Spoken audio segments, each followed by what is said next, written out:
जो हमेशा, वो कहानी कब खत्म होगी, वो समय तो आ रहा है, तेजी के साथ आ रहा है, लेकिन कहा गया है जन्म और मृत्यु के इस खेल में सभी उलझ जाते हैं। संसार का कोई भी प्राणी हो, पशु पक्षी जीव जंतु कीड़े मकोड़े मनुष्य, सब इस जन्म मृत्यु के खेल में उलझ जाते हैं और इस जाल से निकल पाना बड़ा कठिन होता है। बड़े बड़े महात्मा ऋषि मुनि भी इस जाल में उलझ गए, क्योंकि ये काल माया का देश है, ये मृतलोक है और इस मृतलोक की भी महिमा को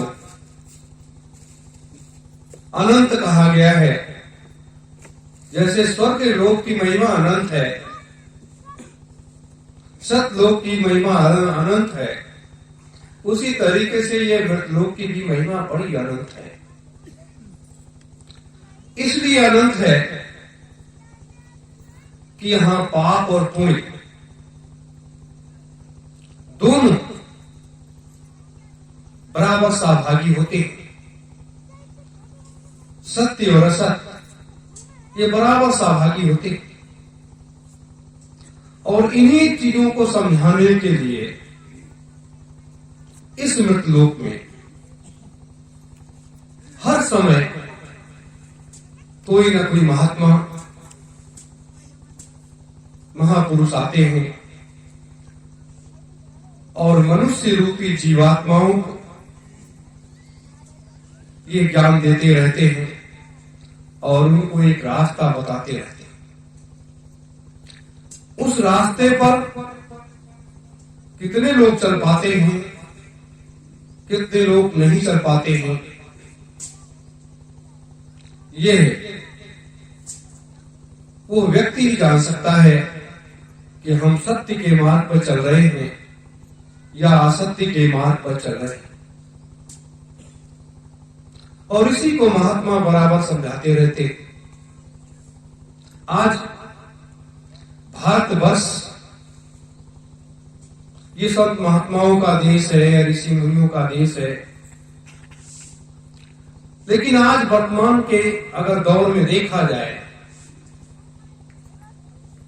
लाखों संत महात्मा ऋषि मुनि, हजारों कथावाचक धर्म की इस परिभाषा को समझाने के लिए लगे हुए हैं, अध्यात्म की उस भंवर स्तंभ को बताने के लिए लगे हुए हैं, लेकिन मनुष्य रूपी जीव उन चीजों को सुनने के बाद, जानने के बाद पुनः वो अपने उसी रास्ते पर चलता है। इसलिए वो उस रास्ते पर चलता है क्योंकि वो रास्ता उसको मिलता ही नहीं।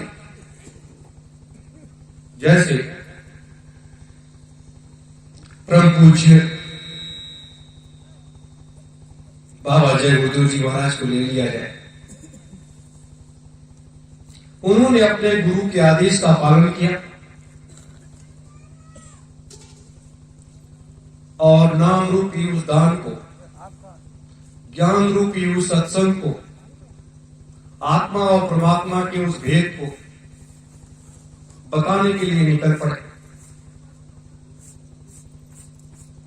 हर तरीके से संघर्षों को, हर तरीके से मुसीबतों को झेलते हुए आगे बढ़ते चले गए। आगे बढ़ते बढ़ते एक दौर ऐसा भी आया कि अपने को वहीं पर रोक देना पड़ा और अपने कदम को पीछे वापस कर लिया। ये भी वो समय आता है, क्योंकि ये कलिकाल है, और ये युग ही ऐसा है। अच्छे और बुरे का पहचान तो होता है, लेकिन अच्छाई और बुराई के महत्व को लोग स्वीकार नहीं कर पाते। सबसे बड़ी बात ये, आज जब पूरा संसार इस झंझावत स्थितियों में उलझा हुआ है,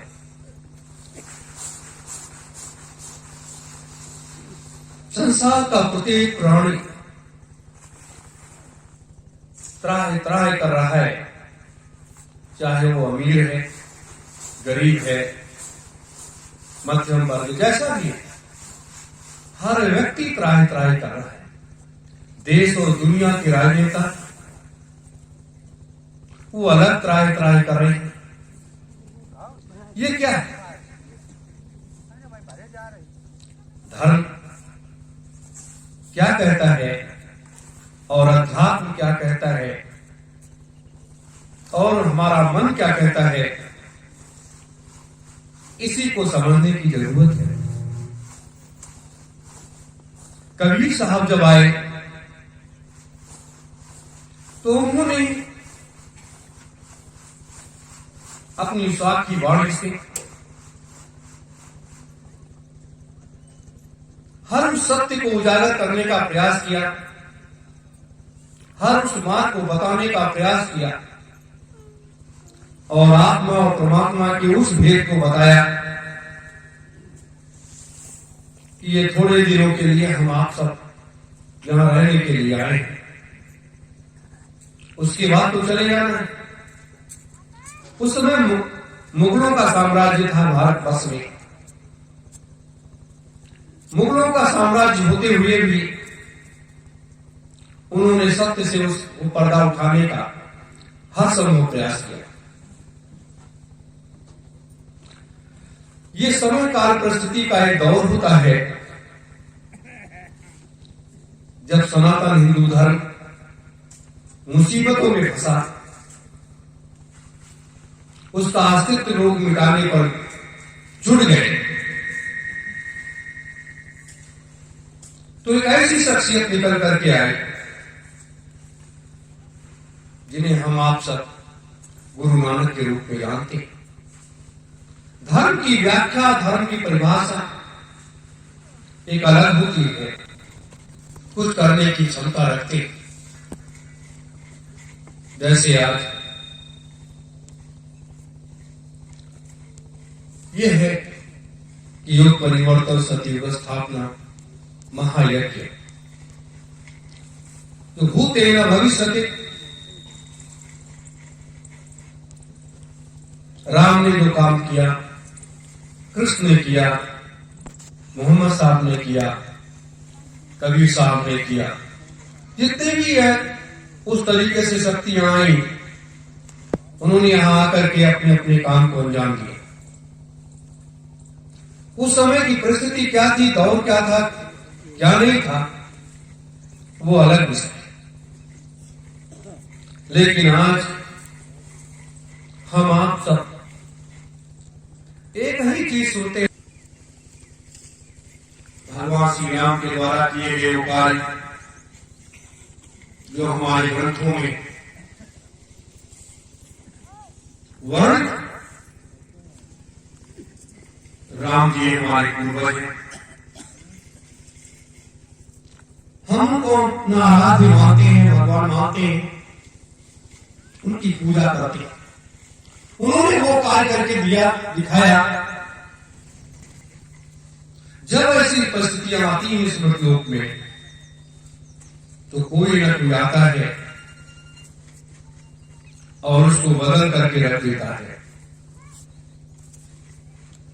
ऐसा नहीं कि नहीं आता, वो आता है। महात्माओं से हम आशा करें, जैसे हम कहते हैं, गुरु जो होता है वो आदेश देता है, आशीर्वाद देता है। आदेश और आशीर्वाद दो में वो सारी चीजें छुपी होती हैं। वो असुरी प्रवृत्ति के लोगों का सफाया नहीं करता, वो असुरी प्रवृत्ति के लोगों का अपने ज्ञान रूपी गंगा में गोती लगा करके उनका हृदय परिवर्तन कर देता है। गुरु जो होते हैं, महात्मा जो होते हैं, वो इस तरीके से हृदय परिवर्तन करते हैं और उनके विचार शुद्ध हो जाते हैं, उनके खान पान आचार विचार सब शुद्ध हो जाते हैं। लेकिन जब ऐसी स्थिति आती है जब ये शुद्ध नहीं होते, आज भारत में नहीं दुनिया में जितने भी लोग मांस का सेवन करते हैं, शराब पीते हैं, उनको हम दैत्य कह ले, राक्षस कह ले, असुर कह ले या नरभक्षी मनुष्य कह ले, यही तो उपमा दे सकते हैं। तो देवता और दानव, जो शुद्ध शाकाहारी है, शुद्ध सात्विक व्यक्ति है, वो है देवता। और जो नरभक्षी है, जो मांसाहारी है, शराबी है, वह व्यक्ति जो है वो है राक्षस। हम लोग कहते हैं कि राक्षसों के पास तो अपार शक्तियां होती थी और राक्षस देवताओं को पछाड़ देते थे। तमाम हम अपने ग्रंथों में पढ़ते हैं, पाते हैं कि इंद्र से युद्ध हुआ, उनसे युद्ध हुआ, उनसे युद्ध हुआ, और उसके बाद वो लोग फिर भगवान को आकर के उनकी मदद करनी पड़े। आज क्या है? आज अगर आप देश के ही राजनेताओं से लड़ने जाओ तो क्या होगा? आपको पीछे हट जाना पड़ेगा। आप कभी भी देश के राजनेताओं से नहीं जीत सकते, क्योंकि महात्मा मर्यादा में होते हैं। वो अपने मर्यादा को तोड़ते नहीं कभी भी। भगवान तो अपने संकल्प को तोड़ देता है, लेकिन महात्मा कभी भी अपने संकल्प को, अपनी मर्यादा की सीमा को नहीं लांघते। इसलिए वो असुरों का मुकाबला नहीं कर सकते हैं। वो क्या करते हैं कि वो आशीर्वाद देकर के किसी को उसके खिलाफ में खड़ा कर देते हैं और अपने उन बच्चे बच्चियों से वो काम करवा लेते हैं। ये होता है, इस तरीके से मुकाबले होते हैं, इस तरीके से संघर्ष होता है। तो आज का दौर भी वही चल रहा है, आज का वही दौर चल रहा है जिस दौर की कभी किसी ने कल्पना भी न की होगी। आज सबसे शक्तिशाली व्यक्ति कौन है? जो शराब का सेवन करता है, जो मांस का सेवन करता है, जो शराब का व्यापार करता है, जो मांस का व्यापार करता है, जो गलत काम करता है, जो गलत रास्ते पर चलता है, वही सबसे शक्तिशाली व्यक्ति है और उसी की जय जयकार होती है। धर्म के परिक्षेत्र में अगर आप काम कर रहे हैं, अच्छा काम कर रहे हैं, तो आप शक्तिशाली नहीं, क्योंकि आप मानव समाज में एक अच्छी विचारधारा को ले जा रहे हैं और मानवता की रक्षा करने का संकल्प ले रखे हैं कि हम इस मानवता की रक्षा करेंगे। तो आप बार बार उससे टकराएंगे, वो बार बार आपको रोकने का प्रयास करेगा। यही तो कलिकाल का नहीं, हर युग में ऐसा रहा है, हर युग में ऐसा रहा है।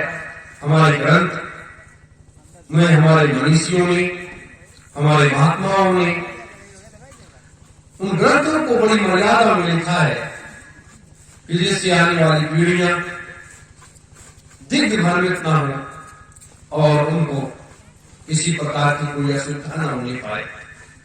इसलिए महात्माओं ने बड़ी मर्यादा में उस शब्दों को संकलित किया है। मेरे धर्म प्रेमी गुरु भाई बहनों,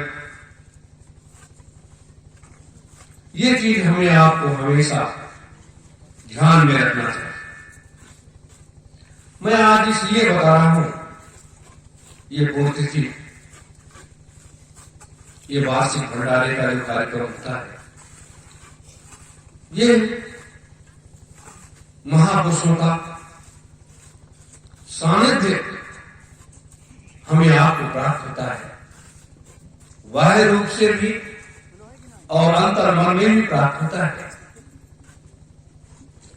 और जब महापुरुषों का सानिध्य प्राप्त होता है तो हम आप सब अभिभूत हो जाते हैं, बड़ी खुशी होती है, बड़ा आनंद आता है, और फिर उसके बाद अपने लक्ष्य पथ की तरफ आगे बढ़ जाते हैं। यही जो है, ये एक विचारणीय चीज, ज्ञान के उस भंडार पर बैठ करके आप आत्मा और परमात्मा के उस राज रहस्य को अगर न जान पाओ तो फिर बेकार। ये सभी को मालूम है कि इस मृतलोक में जो भी आया है उसको एक ही जाना है, लेकिन इस मृतलोक में कुछ लोग ऐसे भी आते हैं जो जाने का नाम भी नहीं। वो ये कहते हैं कि जब भी आवश्यकता पड़ती है तो हम सतलोक की आवश्यकता पड़ी वहां चले गए, विष्णुलोक की आवश्यकता चलेगी पड़ी तो वहां चले गए, ब्रह्मलोक की आवश्यकता पड़ी वहां चले गए, शिवलोक की आवश्यकता पड़ी तो वहां चले गए।